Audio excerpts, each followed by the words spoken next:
Assalamualaikum warahmatullahi wabarakatuh, Pak Agung. Waalaikumsalam, Pak Teguh. Pada kesempatan malam hari ini yang berbahagia ini sudah tidak asing lagi di telinga masyarakat terkait PT Indoko yang saat ini aturan yang sebenarnya itu bagaimana, Pak? Menurut Bapak dan undang-undang yang berlaku.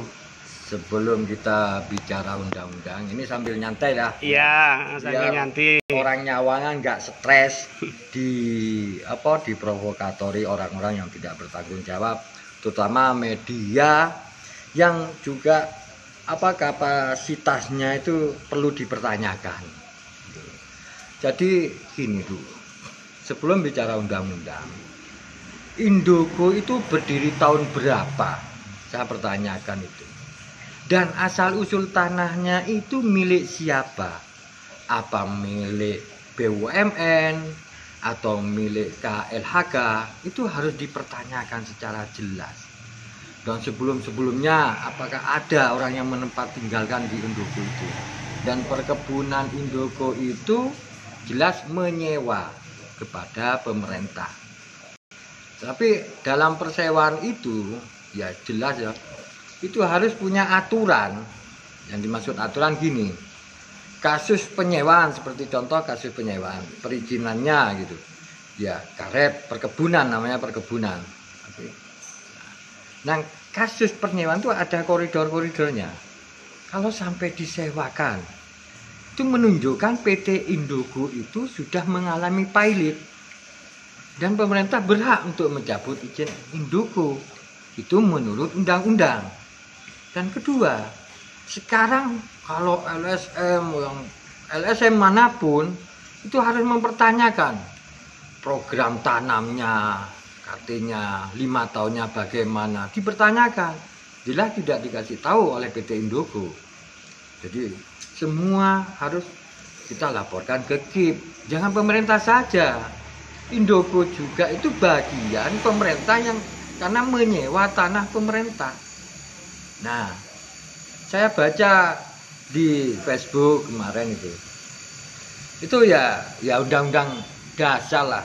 Ya anak SD pun tahu karena buka Google ya bisa. Ya enggak perlu sarjana hukum, enggak perlu LSM membuka itu. Enggak perlu. Tetapi saya ingatkan kita merujuk ke Undang-Undang Cipta Karya, program dari Presiden Jokowi dan Wakil Presiden Ma'ruf Amin yang ditindaklanjuti oleh KSP, Kepala Staf Presidenan Pak Muldoko, untuk segera ya untuk memproses Undang-Undang Cipta Karya.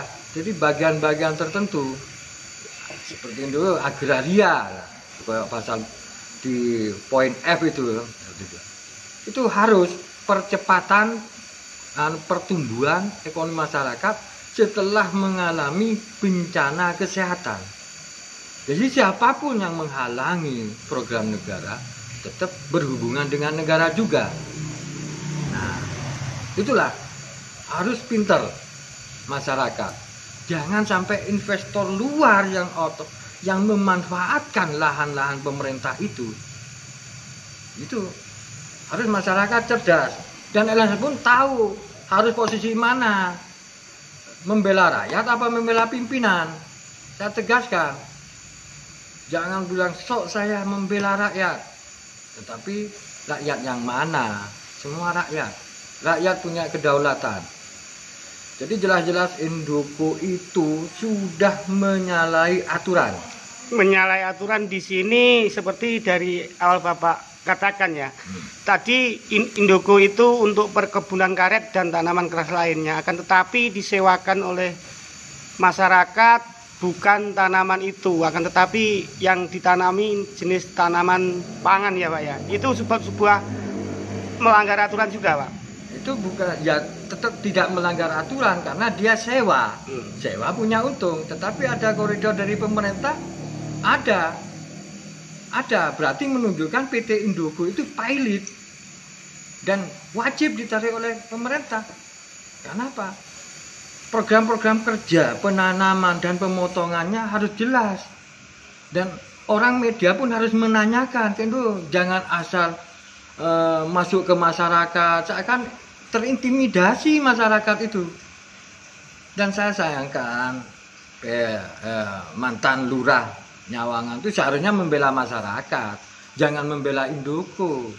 Kemakmuran itu harus punyanya masyarakat, bukan punyanya PT Indoko. Itu saya tegaskan. Kasihan masyarakat.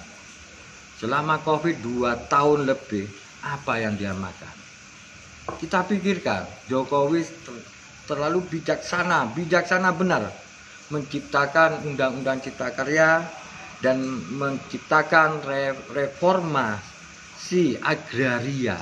Itu suatu kebijakan yang tepat untuk mengangkat harkat martabat masyarakat bawah. Jadi tidak apa-apa masyarakat itu karena tanam rakyat yang kosong.